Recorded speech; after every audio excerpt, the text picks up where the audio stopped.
স্বাগত ডিবিসি সংবাদ। রাজনৈতিক সংকট কাটার আভাস দেখা গেলেও আবার যেন তা মিলিয়ে যাচ্ছে। ইউনূস তারেক বৈঠক ঘিরে ঘনীভূত হচ্ছে অসন্তোষের দ্বারা। বিএনপি নির্বাচনী আমেজে থাকলেও লেভেল প্লেইং ফিল্ড নিয়ে প্রশ্ন জামায়াতের। আর এনসিপির দাবি, এখনও নির্বাচনমুখী পরিবেশই তৈরি হয়নি। সংস্কার ইস্যুতেও বাড়ছে মতপার্থক্য। এই জন্য রাজনৈতিক দলগুলোকেই দায়ী করছেন বিশ্লেষকরা। বলছেন, এ থেকে বের হতে না পারলে বড় ক্ষতির মুখে পড়বে দেশ। নানা দোলাচল আর জটিল সমীকরণে দুলছে দেশের রাজনীতি। একদিকে যখন বইছে সুবাতাস, তখন অপরদিকে জমছে কালো মেঘ। ইউনূস তারেক বৈঠককে ইতিবাচক রাজনীতির মাইলফলক হিসেবে দেখা হলেও এ নিয়ে কয়েকটি দলের অসন্তোষ দিনে দিনে বাড়ছে। যাতে বিবৃতির পাশাপাশি প্রতীকী প্রতিবাদ জানিয়ে একদিন ঐকমত্য কমিশনের বৈঠকও বর্জন করে সরকার ঘনিষ্ঠ দল জামায়াত। এতে অন্যান্য বাকি সকল দলেই কিছুটা বিব্রত হয়েছে। সরকার ইস্যুতেও মতপার্থক্য এতই বাড়ছে যে বৈঠক শেষে হতাশা প্রকাশ করতে দেখা যাচ্ছে কোনো রাজনৈতিক দলকে। এটা হতাশাজনক যে আমরা আজকে এটা আসতে পারিনি। এমন পরিস্থিতিতে বিস্মিত বিএনপি। দলটির নেতারা বলছেন, এসবের পিছনে থাকতে পারে ভিন্ন কোনো উদ্দেশ্য। মূল ব্যাপারটা হলো যে জামাত ইসলামী বলেছে যে রমজানের আগে নির্বাচন হওয়া উচিত। তাদের দাবিটাই প্রধান উপদেষ্টা মেনে নিয়েছেন বলে আমরা জানি। তো সুতরাং দাবি পূরণ হলে তো তাদের খুশি হওয়া উচিত। তারা কেন এইভাবে এক এক দিন এক এক কথা বলে, এটা আমি বুঝতে অক্ষম। তারা ক্ষুব্ধ, এটা বোঝা মুশকিল। জামাত ইসলাম এবং এনসিপি এরা সবসময় পজিটিভ রাজনীতির বিরুদ্ধে মনে হয় আমার কাছে। ডক্টর ইউনূসের যে আলোচনা হয়েছে, আলোচনা ফলপ্রসূ হয়েছে, দেশের লোক আশ্বস্ত হয়েছে যে এই দেশে একটা নির্বাচন হবে, সুষ্ঠু নির্বাচন হবে। সরকারের সঙ্গে দূরত্ব বাড়ার প্রশ্নে জামায়াত বলছে ভিত্তিহীন। তবে চলমান জটিলতার সমাধান সরকারকেই করতে হবে মনে করেন দলটির নেতারা। প্রধান উপদেষ্টা যাকে নিয়ে আমাদের আশা যে তিনি একটা চমৎকার সুন্দর নির্বাচন উপহার দেবেন, সেখানে তিনি বিতর্কিত হয়ে গেলে আমাদের নির্বাচনের কি হবে, এই জায়গায় আমাদের উদ্বেগ। জাতীয় নাগরিক পার্টি এনসিপি মনে করে দেশে এখনও নির্বাচনমুখী পরিবেশই তৈরি হয়নি। সরকার জুলাই ঘোষণাপত্র, জুলাই সনদ বাস্তবায়ন করার পরে এবং বিচার এবং সংস্কারকে যখনই দৃশ্যমান একটা পর্যায়ে উন্নীত করা হবে, তারপরেই আমরা নির্বাচনমুখী রাজনীতির জন্য নিজেদের কর্মপরিধিকে আমরা বিন্যস্ত করব। এই পরিস্থিতিতে রাজনীতিতে ত্রিমুখী চতুর্মুখী জটিলতার আশঙ্কা ব্যক্ত করে রাজনীতি বিশ্লেষকরা বলছেন, দলীয় স্বার্থের ঊর্ধ্বে ঐকমত্যে পৌঁছতে না পারলে ক্ষতিগ্রস্ত হবে দেশ। ব্যক্তি স্বার্থ, দলীয় স্বার্থের বিষয়গুলো গুরুত্ব পাবে। সেই জায়গাগুলো থেকে এই মতপার্থক্যগুলো তৈরি হচ্ছে। যতটুকু করা সম্ভব এইটাকে চলমান রেখে নির্বাচনটা করা। যদি এটাকে আপনি বেশি গুরুত্ব দিতে থাকেন আর কি, তাহলে আপনি নির্বাচন করার আগেই রাজনৈতিক দলগুলোর মতো একটা ঝগড়ার সূত্রপাত করে দিচ্ছেন। বাট দায়িত্বশীল নেতৃত্বের জায়গা থেকে আপনি ওই সংঘাত যেন না হয়, সেই চেষ্টাই তো করতে হবে। ঐকমত্য কমিশনের বৈঠকে নেতাদের হাত মেলানোর দৃশ্য বাস্তবতায় পরিণত হবে এমন প্রত্যাশা রাজনীতি বিশ্লেষকদের। Anwar Hossain, DBC news, Dhaka. দ্রুততম সময়ের মধ্যে নির্বাচন দিয়ে জনগণের অধিকার ফিরিয়ে দেওয়ার আহ্বান জানিয়েছেন বিএনপির স্থায়ী কমিটির সদস্য এজেডএম জাহিদ হোসেন। দুপুরে জাতীয় প্রেসক্লাবে রাষ্ট্রনায়ক জিয়াউর রহমানের নেতৃত্বে ও বর্তমান বাংলাদেশ শীর্ষক আলোচনা সভায় তিনি এ আহ্বান জানান। বলেন, জনগণের শক্তিতে বিশ্বাস করতে হবে। অন্তর্বর্তীকালীন সরকারকে নির্বাচনের জন্য দায়িত্বে বসানো হয়েছিল। দ্রুত সংস্কার করে নির্বাচন না দিলে জুলাই শহীদের প্রতি অবমূল্যায়ন করা হবে। জনগণ যখন বিপক্ষে দাঁড়ায় আর আপনি যখন জনগণের মুখোমুখি হন, তখন সব সময় মনে রাখতে হবে জনগণ জয়যুক্ত হয়। ইতিহাস সাক্ষী দেয় যে জন আকাঙ্ক্ষার বিপরীতে কখনো যেতে নাই। সংস্কারের আগে নির্বাচন হলে দ্বিতীয় ফ্যাসিবাদের জন্ম হবে বলে মনে করেন জামায়াতে ইসলামী সেক্রেটারি জেনারেল অধ্যাপক মিয়া গোলাম পরোয়ার।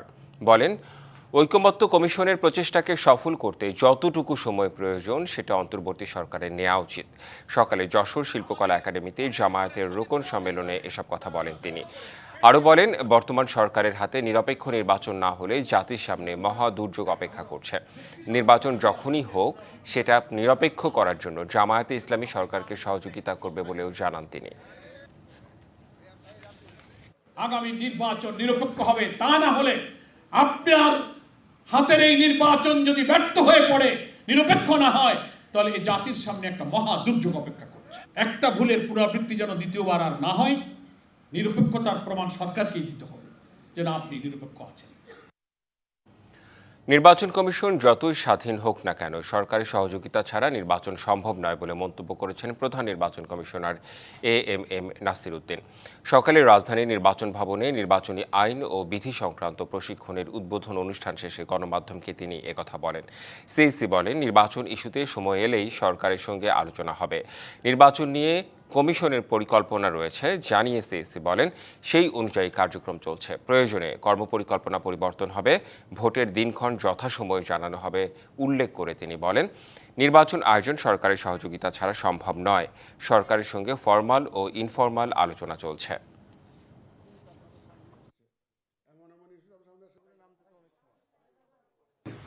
একটা ইলেকশন করতে গেলে যতই আপনি স্বাধীন বলেন না কেন ইসিকে, সরকার ছাড়া নির্বাচন করা সম্ভব, কারণ সরকারের সহযোগিতা নিয়েই তো আমাকে নির্বাচনটা করতে হবে। আমাকে আইন শৃঙ্খলা বাহিনীর সাহায্য নিতে হবে, সরকারি অফিসারদের সাহায্য নিতে হবে, প্রশাসনের সহযোগিতা নিতে হবে। সুতরাং সরকার এখানে মুখ্য একটা ভূমিকা রাখবে তো ইলেকশনের মধ্যে। বহিষ্কারাদেশ বাতিল সহ 5 দফা দাবিতে রাজধানীর নতুন বাজারের সড়ক অবরোধ করেছে ইউনাইটেড ইন্টারন্যাশনাল ইউনিভার্সিটির শিক্ষার্থীরা। এতে বন্ধ রয়েছে ওই সড়কের যান চলাচল, ফলে আশপাশের এলাকায় তীব্র যানজটের সৃষ্টি হয়েছে। সকাল 8:30টায় সড়ক অবরোধ করে তারা। তাদের দাবি, বিশ্ববিদ্যালয়ের যে শিক্ষার্থীদের বহিষ্কার করা হয়েছে নিঃশর্তভাবে তাদের প্রত্যাহার করতে হবে। বহিষ্কারের সাথে জড়িত সকল ছাত্র, শিক্ষক, কর্মকর্তা, কর্মচারীদের তদন্তের মাধ্যমে শাস্তির আওতায় আনতে হবে। এদিকে প্রায় 2 ঘন্টা পর আইন শৃঙ্খলা বাহিনী এসে অবরোধ তুলে নেওয়ায় অনুরোধ করেছে আপত্তি জানান শিক্ষার্থীরা।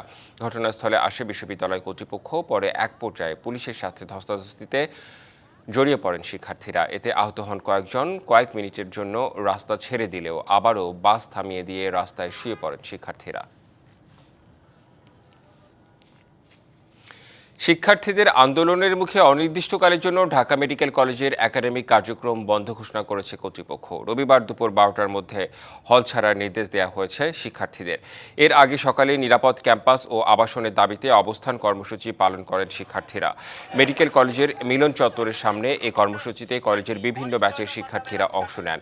এ সময় শিক্ষার্থীরা অভিযোগ করেন, একাডেমিক ভবনে পলিস্তারা খসে পড়লেও কর্তৃপক্ষ গুরুত্ব দিচ্ছে না। ডাক্তার ফজলে রাব্বি হল সহ 2টি হল ব্যবহার অনুপযোগী। ছাত্রী হলেরও সিলিং খসে পড়ছে। যে কোনো মুহূর্তে হল ধসে হতাহতের ঘটনা ঘটতে পারে। এমন অবস্থায় আবাসন সংকট সমাধান না হওয়া পর্যন্ত শিক্ষার্থীরা ক্লাসে ফিরে যাবে না বলেও আন্দোলনকারী শিক্ষার্থীরা জানান।